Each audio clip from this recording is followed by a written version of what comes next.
Sanskriti University for excellence in life. BTech Agri BSc lateral entry.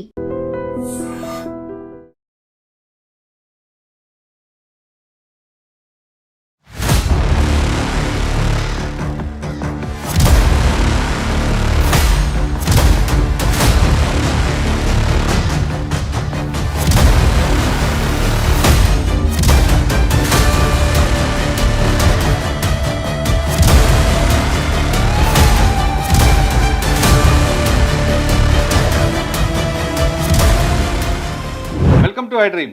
Ahmedabad విమాన ప్రమాదం వెనుక అసలు కారణం అదేనా? ఇది టెక్నికల్ ఎర్రరా, హ్యూమన్ ఎర్రరా? అసలు ఏం జరిగింది అనే విషయంపై ఆ రోజు దర్యాప్తు ప్రారంభించిన government of India minister for civil aviation సంబంధించిన aircraft accident investigation bureau ఇచ్చిన రిపోర్ట్ ఐ డ్రీమ్ చేతిలో ఉంది.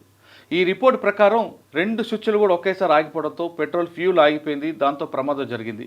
అంతేకాకుండా కాక్పీట్ వాయిస్లో ఈ స్విచ్లు ఎవరు ఆఫ్ చేశారని పైలట్ కో పైలట్ మాట్లాడుకుంది కూడా రికార్డ్ అవ్వడంతో దీని మీద పూర్తిగా వివరణ జరుగుతుంది. అసలు స్విచ్లు ఆటోమేటిక్గా ఆగిపోతాయా? అది కేవలం ఎవరైనా ఆపారా? చేయి తగిలితే ఆగిపోయేంత అంత డెలికేట్ కానీ స్విచ్లు ఎవరు ఆపుంటారు?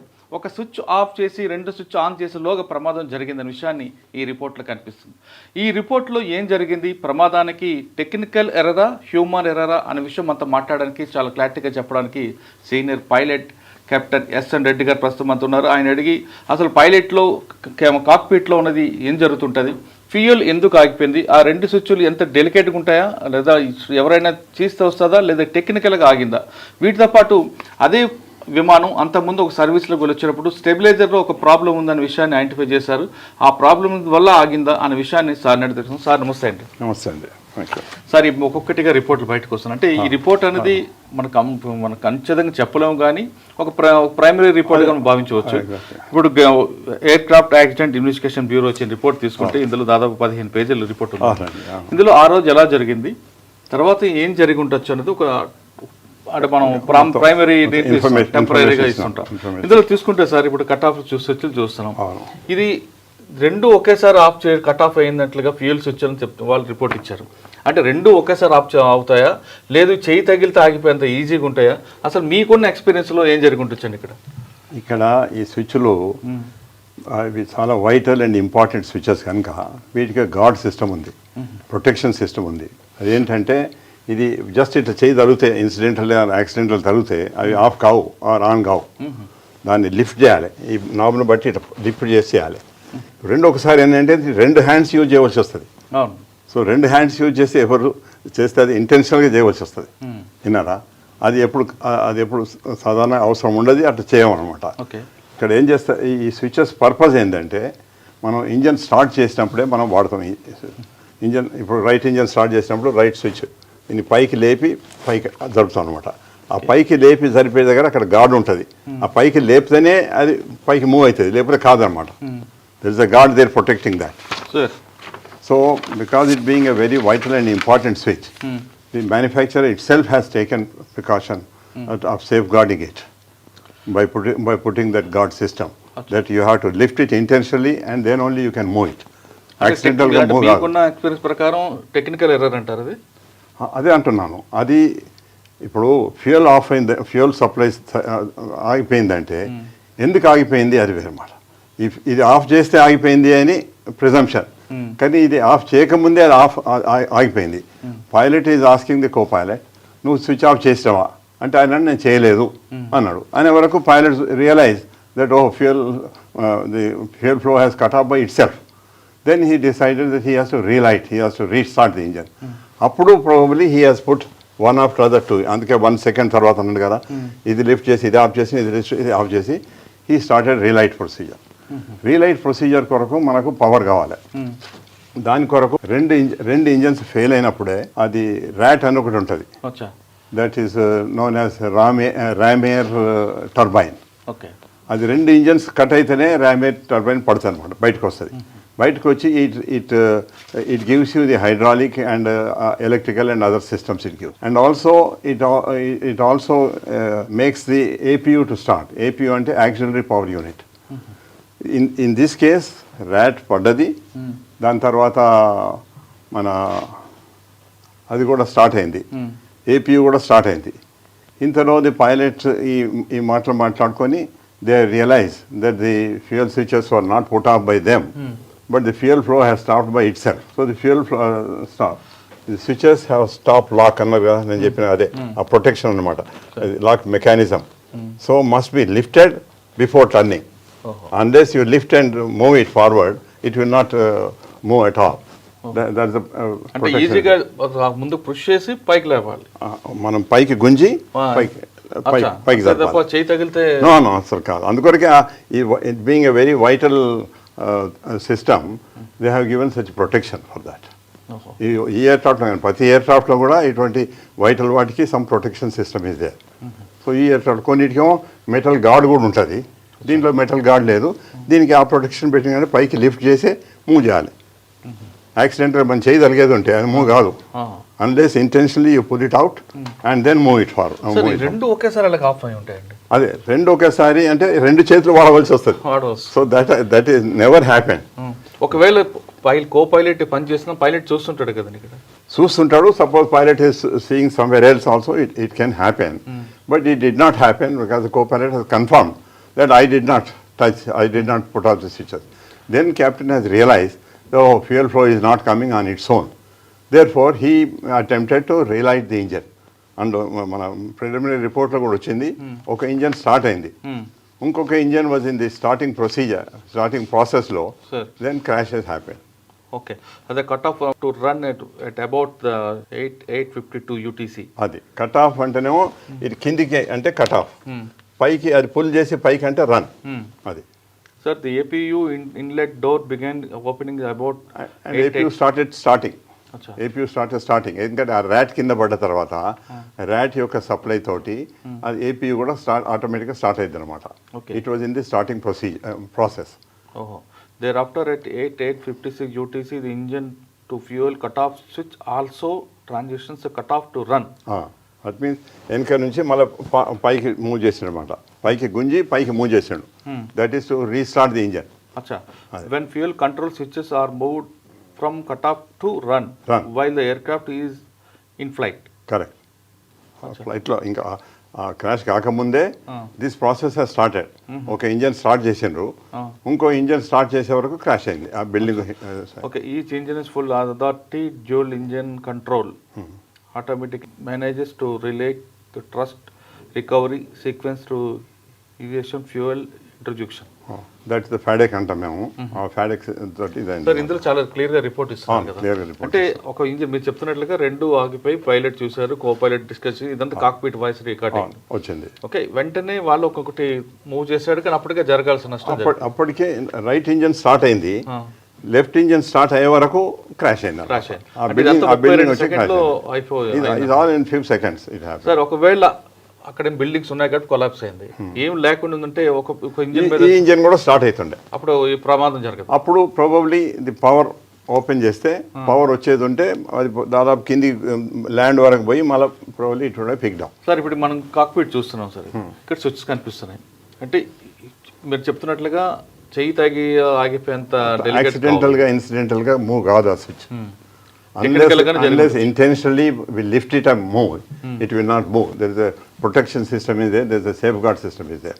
సార్ ఇప్పుడు అంటే ఈ ఇష్యూలో కాకుండా జనరల్గా ఈ రెండు స్విచ్లు ఆగిపోవడానికి ఏ రీజన్స్ అయ్యి ఉండొచ్చు? అంటే స్టెబిలైజర్ ప్రాబ్లమ్ అని ఒకటి వస్తుంది, అదే వచ్చా? స్టెబిలైజర్స్ దానికి దీనికి ఏం సంబంధం లేదు. Okay, there is no connection at all. That's a different. ఇదే విమానం ముందు సర్వీస్ లో వచ్చినప్పుడు స్టెబిలైజర్ ప్రాబ్లమ్స్ ఉందని పైలట్ రిపోర్ట్ ఇచ్చారు. అది వేరే nothing to do with the fuel system. ఏమై ఉండొచ్చండి మీకున్న ఎక్స్పీరియన్స్? దీని ఎక్స్పీరియన్స్ ప్రకారంగా ఏమవుతుందంటే ఇప్పుడు నేను మొదలు కూడా చెప్పినాను, ఇదివరకు కూడా చెప్పినాను, fuel supply has stopped for the engine. ఎందుకు? There could be 2-3 reasons. One could be that fuel contamination, దాంట్లో మనకు ఏదైనా చెత్త రావచ్చు, వచ్చి ఫిల్టర్ నుంచి ఫ్యూయల్ పోకుండా బ్లాక్ కావచ్చు. That is one possibility. Second possibility is that some fuel pumps have failed or the ఈ ఫ్యూయల్ ఫ్లో స్విచెస్ ఇంటెన్షనల్గా ఆపరేట్ చేసి ఉంటారు. అటువంటి పరిస్థితులనే ఫ్యూయల్ రాదనమాట. ఇంటెన్షనల్గా అంటే ఎవరు చేసి ఉండొచ్చు, ఎవరికి అవకాశం ఉంటుంది? అదే ఇంటెన్షనల్గా ఇక్కడ ఎవరు చేసినట్టు ప్రూవ్ లేదు. ఇక్కడ ఎవిడెన్స్ ఇంతే ఉంది అంటే ఫ్యూయల్ రాలేదు. ఈ పైలట్ ఇంకో పైలట్ని అడిగిండు, ఏం ఫ్యూయల్ వస్తలే, నువ్వు ఫ్యూయల్ స్విచ్ ఆఫ్ చేసినావా? అతను నేను ఆఫ్ చేయలేదు అంటే that means some system has failed somewhere. So he felt that I will relight it. ఇంత లోపల ఏమైంది, ఆ ర్యాట్ పడ్డది, ఆ హైడ్రాలిక్ అండ్ ఎలక్ట్రిక్ సిస్టమ్ వచ్చింది, ఇంత లోపల ఏపీ కూడా స్టార్ట్ అవుతున్నది. So they could get power to relight to start. ఇవన్నీ కనుక సపోజ్ మనం 20,000 ఫీట్లో 30,000 ఫీట్లో ఉండేది ఉంటే nothing would have happen. They would have relighted comfortably, 2 engine start చేసుకుంటారు, సేఫ్గా పోగలుగుతారు. కానీ ఇక్కడ అన్ఫార్చునేట్లీ టైం లేదు, హైట్ లేదు. ముఖ్యంగా హైట్ ఉండేది ఉంటే ఇవన్నీ చేయవచ్చు అనమాట. అది సార్ ఇప్పుడు ఫ్యూయల్ మీరు అన్నట్లుగా రావడం ఆగిపోయింది అనుకుంటా, ఆటోమేటిక్ ఇది కూడా డౌన్ అయిపోతాయి స్విచ్లు కూడా? No switch will not move. Switch ఇక్కడ మూవ్ అయింది కదా సార్ ఇక్కడ? చెప్తాను, switch will remain in the same position. వీళ్ళు మళ్ళీ ఇంజన్ రీలైట్ కొరకు, రీస్టార్ట్ కొరకు అప్పుడు స్విచ్ వాడు ఆఫ్ చేసి మళ్ళీ ఆన్ చేయవలసి వస్తుంది అనమాట. That's what cut off and run. Cut off and run అంటారు. ఆటోమేటిక్ గా డౌన్ అవుతుంది? నో అది కాదు. అచ్చా, వీళ్ళు డౌన్ చేసి కట్ ఆఫ్ చేసి మళ్ళీ ఆన్ చేశారు to restart. That's the procedure. ఇప్పుడు there are 3 situations where these switches are operated. One is to start the engine. మనం గ్రౌండ్ మీద ఉంటాం, టేక్ ఆఫ్ కంటే ముందు ఇంజన్ స్టార్ట్ చేసినప్పుడు ఈ స్విచెస్ ఆపరేట్ చేస్తాం. ఇది ఈ కట్ ఆఫ్ నుంచి లిఫ్ట్ చేసి రన్కు తెస్తాం, అదొక స్థితి. ఇంకోటి ఏమో మనం డెస్టినేషన్ చేరిన తర్వాత స్విచ్ ఆఫ్ చేయాలంటే మళ్ళీ దాన్ని లిఫ్ట్ చేసి కట్ ఆఫ్ తీసుకుపోతాం, ఆఫ్ అవుతుంది. These are the 2 situations. Third situation is you are in the flight. Unfortunately, one engine has failed. That is the time the pilot does this exercise. దాన్ని cut off తీసుకొచ్చి మళ్ళీ relight చేస్తారు అనమాట, మళ్ళీ restart చేస్తారు. So that what happens if it was at 20,000 feet or 30,000 feet, nothing would happen. But ఇక్కడ height లేకుండా, time లేకుండా, ఉన్న కొంచెం టైం లోపల వాళ్ళు ఈ ఎక్సర్సైజ్ చేసినారు, దాన్ని కట్ ఆఫ్ తీసుకొచ్చిండ్రు, మళ్ళీ ఆన్ చేసిండ్రు, రీలైట్ ప్రొసీజర్ స్టార్ట్ అయింది, ఒక ఇంజన్ స్టార్ట్ అవుతున్నది, ఇంకొక ఇంజన్ స్టార్ట్ అయ్యే వరకు ఇంత యాక్సిడెంట్ అయింది. అదే కనుక హైట్ ఉండేది ఉంటే ఆ యాక్సిడెంట్ కాకపోతుండే. వాళ్ళు 2వ ఇంజన్ కూడా స్టార్ట్ చేస్తారు, then they would have manage. Sir ఇందులో ఏమైనా కాన్స్పిరసీ ఉంది అని అనుకుంటున్నారు, నిజమంటారా? Conspiracy I don't see any conspiracy ఉంటే అదే అంటే ఆ ఫ్యూయల్ ఫ్లో రాకపోవడం కొరకు ఏదైనా కాన్స్పిరసీ ఉంటే ఉండవచ్చు, విచ్ వీ కెనాట్ సే. కాక్పిట్లో మాత్రం కాన్స్పిరసీ ఉంటుంది? కాక్పిట్లో ఉండదు, ఎందుకంటే ఇద్దరు వాళ్ళ own life is involve. Therefore it is not possible at all. నేను ఇదివరకు కూడా ఎప్పుడు చెప్తుంటాను, ఇది the difference between doctor or engineer or a pilot is only that the if a doctor makes a mistake, if he makes a mistake, patient will die, nothing happens to the doctor. If engineer makes a mistake, building will collapse, bridge will collapse, but nothing happens to the engineer. But if a pilot makes a mistake, his own life is involved, he is going to die. Kabatti anta risk evaru cheyaleru. So no one will take such sort of thing unless some suicidal tendency is there or something. But ikkada suicidal tendency cannot be there because not only his life, he is risking another 300 lives. No. So he is as good as murdering 300 people if he does intentionally something. Correct. So no one will do it. That's what the principle is. The pilot intentionally or negligently, he will never do anything. Okay. He will take care till last moment that he saves the situation. This fuel control. This is what controls it. ఇది cut off, ఇది run. ఈ position నుంచి ఈ position పోవాలంటే దాన్ని lift చేసి పైకి అనాలి. అది ఇంజన్ స్టార్ట్ చేసినప్పుడు చేస్తారు. ఇంజన్ షట్ ఆఫ్ చేసినప్పుడు కూడా మళ్ళీ లిఫ్ట్ చేసి కిందికి అనాలి, కట్ ఆఫ్లో పోతుంది. ఈ రెండు సార్, దిస్ ఈజ్ స్టాబిలైజర్ అవి అన్నమాట. Nothing to do with this. ఈ ఫ్యూయల్ సిస్టమ్ అంతా ఇంతవరకే సార్. ఇది 1.5-15 అవన్నీ ఫ్లాప్స్ అండి. ఫ్లాప్స్, ఫ్లాప్ పొజిషన్ 1.5-15 ఇటువంటి అన్నమాట. 30 ఇది ల్యాండింగ్ వచ్చినప్పుడు వాడతారు. ఇది టేక్ ఆఫ్ అప్పుడు ఇంతవరకు వాడతారు, 1.5-15 వరకు వాడతారు. 30 అది ఈ ఫ్లాప్ ఎందుకంటే ఇట్ గివ్స్ లిఫ్ట్. ఇనిషియల్ ఇంతవరకు లిఫ్ట్ ఇస్తుంది, దాని తర్వాత దీనికి లిఫ్ట్ అండ్ డ్రాగ్ రెండు ఇస్తుంది అనమాట ల్యాండింగ్ వచ్చినప్పుడు. అదే ఒకసారి earlier there was a discussion saying that ఎందుకంటే దీనిలో landing gear lever is down, wheels are down. So యూజువల్గా మనం టేక్ ఆఫ్ అయిన తర్వాత 50 feet to 100 feet లోపల మనం captain gives instruction gear up అంటే ఆవిడ నాబ్ పెట్టి పైకి అంటాడు. ఈ సిచ్యువేషన్లో మనం ఒక దీనిలో ఉంది, ఒక పిక్చర్ ఉంది, ఏముందండి ఆ పిక్చర్ ప్రకారంగా the landing gear is down, క్లియర్గా మనకు కనపడుతుంది. దిస్ ఈస్ ల్యాండింగ్ గేర్, ఇది అప్, ఇది down. This is in down position. Usually after 50 feet to 100 feet లోపల we take the up. In this case it did not taken up, it was down. కారణం ఏముంటొచ్చండి? అది either when the pilot said, captain said gear up, either he did not give gear up or gear did not go up. అచ్చా, ఇది ఒకటే కాకుండా ఈ reason కూడా ఉంది ఇప్పుడు. There can be this also. Achha. But this is only creates little drag. But it cannot create a crash. ఒకటి ఏంటంటే ఇప్పుడు ఇంత హైట్కు పోవాలి మనం ఆ గేర్ అప్ తీసుకుంటే, ఇంత హైట్ పోకుండా ఈ హైట్లో ఉండవచ్చు. ఎందుకంటే because of the drag it will not claim so fast. అది అంటే ఈ రీజన్ తో పాటు ఇంకొక రీజన్ కూడా కనిపిస్తుంది. There can be possibility clash అయితే అవ్వదు. Because when I have seen this position it is in down position. Okay, ఇందులో చాలా విషయాలు చూపిస్తుంది సార్ రిపోర్ట్లో. వీల్స్ డౌన్ ఉన్నాయి, కనపడుతున్నాయి మనకు. వీల్స్ డౌన్ ఉన్నాయి, wheels are not taken up. Wheels అనమాట, ఇవన్నీ వీల్స్.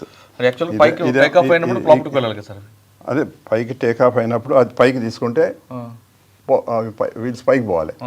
బట్ ఈ కేసు లోపల పైకి తీసుకోలేదు, ఎందుకంటే lever is down. Or unless he put effort to take it up, maybe it did not go. Hydraulic system fail అయింది అనుకోండి, ఫెయిల్ అయితే పైకి తీసుకున్నామని పోదు. బట్ అప్పుడు లీవర్ అయితే మూవ్ అవుతాయి, కానీ లీవర్ మూవ్ కాలేదు అంటే no efforts put to take it. అయితే ఇదివరకు ఆర్గ్యుమెంట్ వచ్చిండే ఈ గేర్ అప్ తీసుకునే విధంగా ఫ్లాప్స్ అప్ తీసుకుని ఉండొచ్చు అని. అట్లా కూడా కాదు, ఎందుకంటే గేర్ అప్ దేమో ఈ రౌండ్ ఉంటుంది, ఫ్లాప్ దేమో ఇట్లా ఫ్లాట్ ఉంటుంది అనమాట. అవును, ఫ్లాప్స్ కూడా మళ్ళీ లిఫ్ట్ చేసి మూవ్ కావాలి, జస్ట్ ఇట్లా మూవ్ అయ్యేది కాదు. ఇప్పుడున్న టెంపరరీ రిపోర్ట్ ప్రకారం ఇది ఫ్లాప్ లీవర్, లీవర్ పొజిషన్ ఇట్లా ఉంటుంది. అదేమో ల్యాండింగ్ ఏదో డౌన్ రౌండ్ ఉంటుంది. ఎందుకంటే మనం కళ్ళు మూసుకొని కూడా తప్పు చేయరాదనమాట. అది చేయి పెడితే రౌండ్ ఉంటేనే గేర్ అప్. ఇది ఫ్లాప్ లీవర్ ఇటు ఉంటుంది. ఇది టేక్ ఆఫ్ అప్పుడు ఇక్కడ అనుకోండి, ఇటు మూవ్ చేయాలంటే దీన్ని లిఫ్ట్ చేసి మూవ్ చేయాలి. ఇవన్నీ ఏవైతే వైటల్ అండ్ ఇంపార్టెంట్ థింగ్స్ ఉన్నాయో ప్రతిదానికి ఆ గార్డ్ సిస్టమ్ ఉంటుంది అనమాట. గార్డ్ సిస్టమ్ ఉంది అది. సార్ అంటే ఇప్పుడు మీకున్న అనుభవం ప్రకారం కేవలం ఫ్యూయల్ కంట్రోల్ కట్ ఆఫ్ కాకుండా ఇది కూడా ఒక రీజన్ కనిపిస్తుంది. దాంతో కొంచెం పర్ఫార్మెన్స్ డ్రాప్ అవుతుంది అంతే. అచ్చా, కానీ యాక్సిడెంట్ కాదు. సార్ టోటల్గా మీరు మొత్తం చూసి చాలా సంవత్సరాలు 25 అడుగులు 25 గంటలు 25 గంటలు అనుకుంటాయి, 25,000 గంటలు తిరిగే ఫ్లైట్లో ఇవి సాధారణ జరుగుతుంటాయి. కానీ ఇప్పుడు దీన్ని మీకు అనుమానం ప్రకారం టెక్నికల్ ఎర్రర్ అని మీరు చెప్తున్నారు ఇంతవరకు. So far I think it is a technical error అనుకుంటున్నాను, unless it is proved that there could be human error. అది that has to be investigated thoroughly. అందుకొరకే పైలట్స్ అసోసియేషన్ వాళ్ళు కూడా అన్నారు, ఏదో ఒకటి చూసి మీరు పైలట్స్ మీద బ్లేమ్ పెట్టకండి, because pilot is dead and gone, he cannot defend himself. So you have to investigate thoroughly and find out what is it a technical problem or is it a human error అనేది you have to find out. అందుకని ఈ లాస్ట్లో కూడా అంటారు అంటే this only preliminary report, ఇంకా final report కొరకు ఈ లాస్ట్ లైన్లో చదవండి. అవునండి. Investigation is continue, the investigation team will review and examining additional evidence, records and information that is being sought from the stakeholders. It will take long time. అందుకే మొదలే minister గారు అనగానే minimum 3 months. Rammohan Reddy గారు కూడా చెప్తున్నారు ఇది టెంపరరీ రిపోర్ట్ 3 months అవుతుంది అని అప్పుడు చెప్పినారు. ఇప్పుడు ఇంకా మనకు 1 month కూడా కాలేదు. So the further details may come. Okay. Maybe they may give second report, maybe give the final report also. Sir ఫైనల్గా చెప్పండి, ఇటువంటి సంఘటనలు ఇక జరగకుండా ఉండాలంటే గవర్నమెంట్ వైపు ఏం చేయాలి? ఒకవేళ జరిగిన తర్వాత ఇన్వెస్టిగేషన్ చేసి దీంట్లో ఎవరిని ఇందులో ఫిక్సప్ చేస్తారండి? ఇప్పుడు మీరు అన్నట్లుగా టెక్నికల్ ఎర్రర్లోనే జరిగింది అనుకుందాం, ఫైనల్ రిపోర్ట్ టెక్నికల్ ఎర్రర్ ఏది ఉంటే they will give instructions to the manufacturer that these are the things, it happen due to this reason. So in future you have to see that this should not happen. So they have to take additional precautions or additional systems improvement they have to do it. అదొకటి. ఇంకోటి నాకేం idea వచ్చిందంటే ఇప్పుడు మేము Shamshabad airport చేసినాం. I was involved in that from the A to Z, from the selection of the site onwards till it is finalised. I was involved. I was advisor to government, I was advisor to GMR also. అయితే అప్పుడు ఇప్పుడు runway east west ఉంటుంది అనమాట. సాధారణ మనకి ఇండియాలో winds are only east west డైరెక్షన్లో ఉంటాయి. అయితే ఈస్ట్ వెస్ట్ డైరెక్షన్లో మనం they should not be any obstruction at all. ఇక్కడ ఆ బిల్డింగ్ వాజ్ అన్ అబ్స్ట్రక్షన్. ఆ బిల్డింగ్ కనుక అబ్స్ట్రక్షన్ లేకపోతే probably either they would have succeeded in relighting both the engines and slowly go up, or it would have hit the ground, but the damage would have been much less and deaths would have been very much less. But unfortunately a building ఉండడంతో ఆ యొక్క situation. Sir సాధారణంగా airport సరౌండింగ్లో 4-5 కిలోమీటర్ల వరకు 15 metres height building కట్టకూడదని norms చెప్తాయి కదా. అవును. మరి ఇక్కడ ఆ విధంగా ఎలా పర్మిషన్ వచ్చింది? ఇప్పుడు ఏమవుతుందంటే ఇప్పుడు కొత్త ఎయిర్పోర్ట్ లైక్ ఇప్పుడు శంషాబాద్ మేము చేసినప్పుడు we had the discretion to select a site which has got no obstructions at all. So I have seen 3-4 sites and the best site I selected was the Shamshabad thing. Okay. When I selected, then the DGCA people came, airport authority people came, and they all have seen and they appreciated that I selected a very good site. Even our CM also appreciated, saying that yes, Captain Reddy garu, meeru select chesina site is approved by the DGCA and airport authority people and Ministry of Defence ani they appreciated it. So adi is a కొత్త airport వచ్చినప్పుడు అవన్నీ precautions తీసుకోవాలి. Apart from that we have to make a rule that no construction should come. సాధారణ norms ఏం చెప్తాయండి ఎయిర్పోర్ట్కి రన్వేకి ఎంత సరౌండింగ్లో ఉండకూడదు? రన్వేకు సరౌండింగ్ కాదు, రన్వే డైరెక్షన్లో. రన్వే డైరెక్షన్ ఈస్ట్ వెస్ట్ ఉంటుంది. ఈస్ట్ వెస్ట్ డైరెక్షన్లో ఏవి రాకూడదు అనమాట. ఇట్లా ఫనల్ అని ఉంటుంది, ఆ ఫనల్ లోపల ఏ బిల్డింగ్స్ రాకూడదు. బేగంపేటలో కొన్ని బిల్డింగ్స్ అట్లా వచ్చినాయి. ఎయిర్పోర్ట్ కట్టిన తర్వాత కొంతమంది కట్టినారు. అవి కొంతమంది అఫీషియల్గా పర్మిషన్ తీసుకున్నారు, కొంతమంది అనాథరైజ్ కూడా కట్టినారు. But we got them removed. It was a big Herculean task to remove. Some only we could remove, everything we could not remove. With the result now, the runway displacement అయితే landing కొరకు full runway. ఇప్పుడు runway 10,000 feet ఉంటే we are not able to use 10,000 feet. ఇటు నుంచి 8,000 చూస్తాం, అటు నుంచి 7,500 వాడుతున్నాం. అంత ఏరియా ఎఫెక్ట్ అయింది because of this buildings. So అది ల్యాండింగ్ కొరకు వచ్చినప్పుడు. టేకాఫ్ అప్పుడు కూడా ఆ ప్రాబ్లమ్స్ ఉంటాయి మనకు. టేకాఫ్ అప్పుడు కూడా if the engine power is not so much to go vertically up above those obstructions and all that. Suppose ఆ టైంలో ఏదైనా ఇంజన్ ఫెయిల్ అయింది అనుకోండి, ఒక ఇంజన్ ఫెయిల్ అయింది అనుకోండి, అప్పుడు the climb performance will be deteriorated or reduced. దాంతో కూడా there is a possibility. But usually the aircrafts are designed in such a way that if one engine fails, with another engine, we will be able to climb comfortably and clear all those obstructions. Okay. And then again, either you try to restart the engine, or if you don't restart, you come back, declare emergency that I have lost one engine and I'll come back and land. I had a situation like that. నేను బేగంపేటనే ఒక క్యాప్టెన్కు training ఇస్తున్నాను Boeing 737 aircraft మీద. నేను ఇట్లా just take off అవుతున్నా ఒక bird వచ్చింది. ఆ పైలట్ చూసినాడు, సార్ బర్డ్ అన్నాడు. నేను కూడా చూసి నేను ఏం చేసినానంటే ఆ లెఫ్ట్ ఇంజన్ దిక్కు వస్తుంది bird. So left engine cut చేసేవరకు ఏంటంటే bird was sucked into the engine, but it did not do damage. ఎందుకంటే నేను కట్ చేసేవరకు దాని రెవల్యూషన్స్ తగ్గిపోయి ఏం డ్యామేజ్ కాలేదన్నమాట. నేను డిక్లేర్ చేసినాను ఇట్లా ఒక సింగిల్ ఇంజన్ మీద వస్తున్నాను and I will come back and land. They given permission, I went and landed.